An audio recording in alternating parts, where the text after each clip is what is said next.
Simplement. Et je passe la parole ensuite à monsieur le rapporteur. Merci Monsieur le Président. Deux questions, notamment la première sur la catégorisation comme personnalité politique. Il y a eu des questions intéressantes, notamment de mes collègues du groupe GDR et du groupe Modem. Je voudrais prendre des cas précis. Pourquoi est-ce que vous considérez, par exemple, qu'une personnalité comme Philippe de Villiers soit considérée comme une personnalité politique, à la différence, par exemple, d'Éric Dupond-Moretti, Daniel Cohn-Bendit et Cécile Duflot?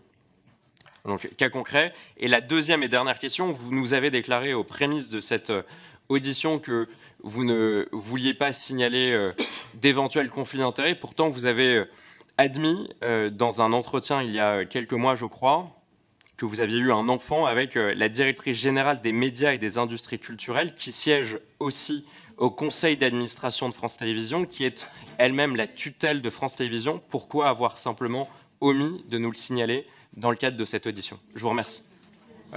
Monsieur le rapporteur, je ne suis pas certain que dans le cadre déontologique, les députés qui sont soumis aux mêmes règles révèlent les enfants. Oui, mais il faut être très clair sur ces sujets. C'est des sujets importants, s'il vous plaît, chers collègues.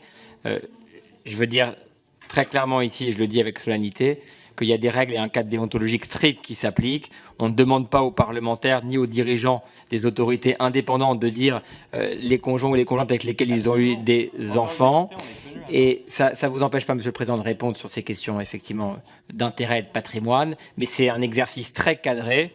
Et je ne veux pas laisser penser aujourd'hui que ces règles déontologiques ne sont pas mises en œuvre. Et encore une fois, et je veux le redire ici très clairement, le président de l'ARCOM a été approuvé par les deux commissions des affaires culturelles de l'Assemblée nationale et du Sénat.